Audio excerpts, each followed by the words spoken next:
Di versi film kita sudah tahu bahwa Arya Penangsang biasanya dilambangkan sebagai tokoh antagonis, tokoh jahat yang berperangai kasar, kemudian membunuh di sana sini, suka marah dan lain-lainnya. Mungkin banyak sekali dari Anda, khususnya orang Jawa, yang sudah paham cerita mengenai Arya Penangsang ini, atau dalam logat atau dialek Jawa disebut Arya Penangsang. Namun yang akan saya tampilkan kali ini adalah cerita Arya Penangsang versi, ini sumbernya adalah Babat Tanah Jawi. Jadi nanti jangan sampai lagi ada yang mengatakan tidak ada sumbernya. Kisah Arya Penangsang dimulai pada saat itu penyebaran agama Islam sudah cukup banyak.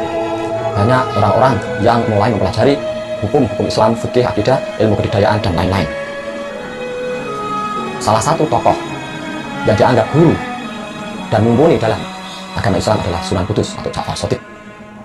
Sunan Kudus mempunyai 3 murid, yaitu Arya Penangsang, Sultan Pajang atau Hadiwijoyo, dan satunya lagi adalah Sunan Prawoto. Maka Arya Penangsang kemudian menyuruh utusannya Rangkut untuk menghabisi Sunan Prawoto. Berangkatlah Rangkut ke Prawoto. Kalau tidak salah sekarang posisi Prawoto itu ada di Pati, di pegunungan Prawoto itu, Bukit Prawoto. Datang ke sana Rangkut. Saat itu Sunan Prawoto sedang sakit, duduk bersandar dengan istrinya, jadi di belakang itu istrinya. Kemudian melihat kedatangan Rangkut, Sunan Prawoto berkata, "Kamu ini utusan siapa?" "Aku adalah utusan Arya Penangsang. Aku disuruh untuk menghabisimu sebagai balas dendam perbuatan yang lalu." "Aku siap menerima balasannya, tetapi biarlah aku saja yang menanggung. Jangan melibatkan orang lain atau istriku." Rangkut kemudian menusukkan kerisnya kuat-kuat ke dada Sunan Prawoto. Saking kuatnya tusukan itu tembus sampai pada istri Sunan Prawoto. Melihat kejadian itu, Sunan Prawoto jelas marah. Kemudian dia mengambil kerisnya yang bernama Kiai Betok dan dilemparkan kepada Rangkut. Rangkut hanya tergores kembang kacang. Kembang kacang itu hiasan pada keris, tapi goresan itu mampu mencabut nyawa Rangkut. Peristiwa ini tercatat pada tahun 1453. Jadi perlu diingat bahwa Arya Penangsang membunuh Sunan Prawoto karena dulu Sunan Prawoto membunuh ayah Arya Penangsang. Seketika itu ayah Arya Penangsang, Arya Cipang, sedang pulang dari sholat Jumat, dan Sunan Prawoto menyuruh utusannya yang bernama Suroyoto untuk membunuhnya. Jadi apa yang dilakukan Arya Penangsang adalah balas dendam, pati dibalas pati. Sunan Prawoto sendiri mempunyai seorang adik yang bernama Ratu Kalinyamat. Jelas semua orang tahu Ratu Kalinyamat ada di Jepara. Ratu Kalinyamat tidak terima dengan tewasnya kakaknya. Lalu dia bersama suaminya mengadu ke Sunan Kudus. Sunan Kudus menjawab, "Kakakmu itu dulu membunuh ayahnya Arya Penangsang." Ratu Kalinyamat tentu saja kecewa dengan jawaban Sunan Kudus karena niat dia untuk minta keadilan tidak terpenuhi. Lalu dia pulang. Di tengah perjalanan, Ratu Kalinyamat dan suaminya dicegat oleh begal beberapa orang utusan Arya Penangsang. Bahkan suami Ratu Kalinyamat juga terbunuh dalam perjalanan itu. Semakin sedihlah hati Ratu Kalinyamat. Setelah kematian kakaknya, kini suaminya juga tewas dibunuh oleh utusan Arya Penangsang. Lalu Ratu Kalinyamat berniat bertapa telanjang bulat di Bukit Donorojo. Sebagai penutup auratnya hanyalah rambutnya yang panjang terurai.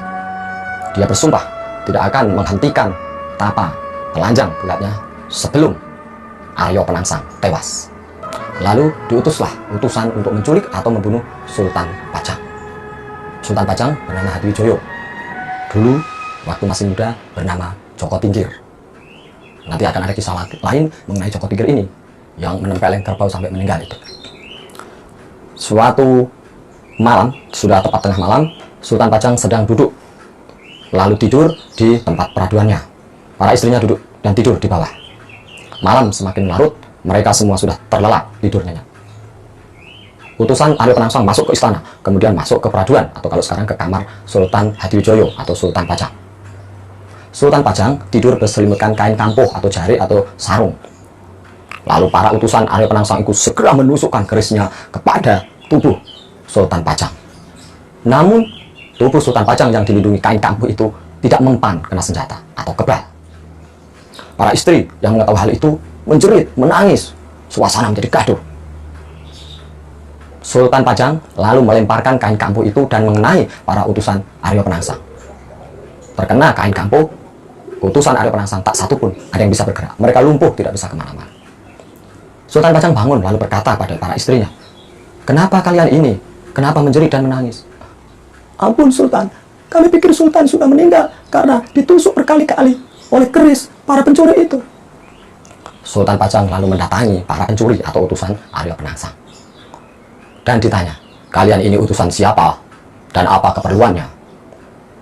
Para utusan Arya Penangsang menjawab dengan terus terang, dengan jujur, bahwa mereka adalah utusan Arya Penangsang dan diperintahkan menculik atau membunuh Sultan Pajang. Sultan Pajang berkata, "Kalian segera saja pulang. Kalau sampai pengawal tahu, kalian bisa dibunuh." Bahkan tidak hanya itu, para utusan Arya Penangsang itu juga diberi hadiah dan diminta untuk ngomong apa adanya kepada Arya Penangsang. Mereka lalu pulang dan matur pada Arya Penangsang apa adanya. "Tuan, ternyata Sultan Pajang begitu sakti. Tidak bisa disepelekan. Kami sudah menusuk berkali-kali dengan senjata, tapi dia kebal." Arya Penangsang agak pusing. Bagaimana cara untuk mengalahkan Sultan Pajang? Sultan Pajang datang ke Kudus. Tetapi Ki Ageng Pemanahan dan Ki Penjawi memberi solusi atau memberi pertimbangan. "Kanjeng Sultan, saya pikir undangan ke Kudus bukan sekedar undangan antara guru dengan muridnya. Tapi saya pikir ini tetap ada hubungannya dengan pencuri beberapa malam yang lalu itu." Begitu yang diucapkan Ki Ageng Pemanahan. "Lalu bagaimana Ki Pemanahan? Apa yang harus saya lakukan?" "Sebaiknya kita berangkat ke Kudus, tapi juga siap dengan pasukan kalau sewaktu-waktu digunakan untuk pertempuran. Artinya kita datang ke Kudus dengan pasukan yang siap perang." Pertimbangan dari Ki Ageng Pemanahan disetujui oleh Sultan Pajang. Maka dipilihlah prajurit terhebat untuk mengiringi kepergian Sultan Pajang ke Kudus. Yang dipilih sebagai Senopati Tamtama adalah Ngabehi Loring Pasar. Ngabehi Loring Pasar adalah putra dari Ki Ageng Pemanahan yang diangkat menjadi putra Sultan Pajang. Lalu sampailah Sultan Pajang di alun-alun Kudus. Sunan Kudus menyuruh Arya Penangsang untuk menemuinya di pendopo. Dua orang itu bertemu, lalu kira-kira begini dialognya. "Di Sultan Pajang, sudah lama kita tidak bertemu. Saya dengar kamu sekarang tambah sakti. Keris apa yang kamu bawa ini?" Sultan Pajang menjawab, "Ini keris biasanya." Pada saat itu Ki Pemanahan menyenggol Sultan Pajang, memberi isyarat. Namun Arya Penangsang berkata, "Boleh aku lihat-lihat? Silakan." Arya Penangsang lalu mencabut keris itu dari rangkanya. Sultan Pajang menyadari senggolan dari Ki Ageng Pemanahan. Kemudian beliau berkata, "Kakang Arya Penangsang, saya pikir keris ini lebih bagus dari keris itu." Maksud Sultan Pajang adalah agar keris yang dikeluarkan dari rangkanya itu dikembalikan. "Oh tidak, saya tahu ini keris bagus, Ki Cerubuk namanya. Saya pikir Ki Cerubuk ada keris yang sangat sakti. Siapapun yang tergores saja bisa meninggal dunia." Tiba-tiba Sultan Kudus datang. "Ada apa ini? Masukkan lagi keris ke rangkanya. Masukkan."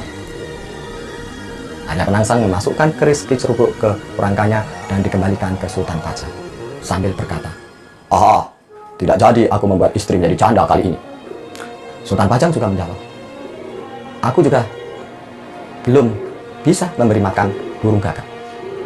Sultan Kudus menengahi, "Sudah, apa-apaan ini? Sudah, duduk dulu. Sekarang kalian kembali saja, nanti berkumpul lagi kalau seluruh bupati sudah berkumpul." Lalu Arya Penangsang kembali ke perkemahannya yang ada di timur Bengawan Sore, dan Sultan Pajang juga kembali ke perkemahannya yang ada di sebelah barat Bengawan Sore.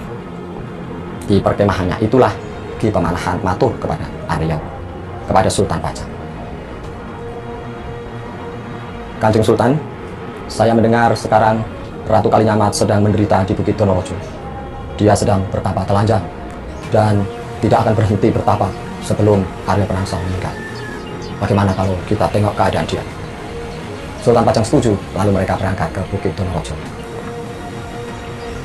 terjadi dialog antara Ratu Kalinyamat dengan Sultan Pajang. Yang intinya pada saat itu Sultan Pajang keberatan, masih pikir-pikir untuk membunuh Aryo Penangsang. Lalu rombongan Ki Pemanahan dan Sultan Pajang kembali ke perkemahan. Namun pada saat itu Ki Pemanahan kembali menemui Ratu Kalinyamat. "Ratu, izinkan aku berbicara sebentar denganmu." "Ada apa, Ki Pemanahan?" "Aku tadi melihat ada 2 orang perempuan cantik. Tolong kamu rias perempuan itu biar lebih cantik. Dan ketika kami kembali ke sini besok, suruh kedua perempuan itu berdiri di luar kerombonganmu ini. Biasanya Sultan Pajang akan timbul keberaniannya kalau melihat perempuan cantik." Permintaan Ki Ageng Pemanahan dipenuhi oleh Ratu Kalinyamat. 2 perempuan itu dirias, diberi busana yang lebih indah dan tampak lebih cantik. Ketika malam berikutnya Sultan Pajang datang, dia berkata, "Siapakah perempuan cantik itu, Pemanahan? Bolehkah saya memintanya?" Ki Ageng Pemanahan lalu menjawab, "Ratu Kalinyamat sudah bersumpah akan memberikan seluruh hartanya, apapun. Apalagi cuma 2 perempuan itu, pasti diizinkan." Senang hati Sultan Pajang, lalu menyanggupi akan membunuh Aryo Penangsang. Menurut Bapak Tanah Jawi, sebenarnya 2 perempuan itu sudah punya suami. Suaminya adalah pengawal di Prawoto. Singkat cerita, lalu Sultan Pajang membuat sayembara. Siapapun yang bisa membunuh Aryo Penangsang, maka akan diberi hadiah berupa Bumi Pati dan Mataram. Karena tidak ada satupun orang yang berani mengikuti sayembara itu karena takut dengan Aryo Penangsang, maka Ki Pemanahan, Penjawi, Juru Mertani, dan Raden Ngabehi Loreng Pasar menyusun siasat. Mereka lah sendiri yang akan membunuh Aryo Penangsang. Lalu dicarilah tukang rumput. Kebetulan ketemu tukang rumput atau pekade atau gamel, tukang merawat kuda milik Aryo Penangsang. Kuda Aryo Penangsang itu jantan, besar, hitam, bernama Gagak Rinang. Pekate itu dipotong telinganya sebelah, dan telinganya sebelahnya dikalungi atau digantungi surat tantangan. Pada saat itu Ki Pemanahan dan kawan-kawan sudah tahu bahwa Aryo Penangsang sedang mengadakan pesta. Pekate lalu lari menerobos pesta, naik ke atas pendopo dan membuat geger suasana. "Ada apa ini?" kata Aryo Penangsang. "Maaf Tuan, saya ini dipotong telinga saya dan diberi surat tantangan untuk Tuan Aryo Penangsang." Surat tantangan lalu dibaca Aryo Penangsang dan dia marah. Patih Jipang Metaun sudah mengingatkan, "Ampun Tuan Aryo Penangsang, ini ada jebakan. Tuan jangan datang sendiri." "Tidak apa-apa, saya sudah biasa kalau perang dikeroyok." Menurut kepercayaan Jawa, meninggalkan makan, saat makan kemudian ditinggalkan akan membawa kesialan. Dan saat itu Aryo Penangsang sedang makan, tapi dia nekat kemudian pergi ke tepi Bengawan sore. Dia menantang-nantang dengan suara lantang, "Mana orang Pajang? Mana? Siapa yang menantang Aryo Penangsang? Ke sini!" Dijawab oleh orang Selo, "Kalau kamu berani, menyeberanglah." Kepercayaannya adalah siapapun yang berani menyeberang Bengawan sore akan menemukan kesialan. Aryo Penangsang menyeberang Bengawan sore dan mengamuk. Dia sudah membunuh banyak orang, kudanya juga menendang kanan kiri dan menghabisi banyak prajurit Pajang. Saat itulah Ki Pemanahan melepaskan seekor kuda betina. Kuda betina dilepaskan sehingga Gagak Rimang, kudanya Aryo Penangsang, hilang konsentrasi mengejar kuda betina dan gerakannya menjadi tidak terarah. Aryo Penangsang menjadi oleng di atas Gagak Rimang. Di saat yang bersamaan, Ngabehi Loreng Pasar, calon Senopati Ngawogo, naik kuda belu atau anakan kuda yang dipotong di rambut di atasnya, tengkuknya, juga terjatuh. Bahkan Ngabehi Loreng Pasar berpesan, "Nanti seluruh rakyatku jangan sampai kalau perang naik kuda belu, kuda anakan, karena bisa mencelakai." Ngabehi Loreng Pasar membawa tombak Kiai Pleret, kemudian berjalan kaki menyongsong Aryo Penangsang. Saat Aryo Penangsang masih oleng di atas kudanya sehingga tidak sempat mengeluarkan tombaknya, dada Aryo Penangsang ditusuk dengan tombak Kiai Pleret oleh Ngabehi Loreng Pasar, tembus sampai ke pinggang. Jadi tidak ada cerita khusus yang brodol kemudian seperti di film atau di versi ketoprak kemudian ditarik dengan kerisnya beruang setan kober dan lain-lain. Ini versi Babat Tanah Jawi. Tewaslah Aryo Penangsang di situ di medan pertempuran di Bengawan sore. Kemudian kudanya juga dibunuh rame-rame dan jenazah Aryo Penangsang diruat diopeni oleh warga Selo. Patih Metaun datang kemudian juga dikeroyok dan tewas di tengah pertempuran. Demikian sekelumit kisah tentang Aryo Penangsang yang tentu saja berhubungan dengan Sunan Kudus, Sultan Pajang, dan Ratu Kalinyamat. Terima kasih sudah menonton. Silakan berkritik lewat komentar.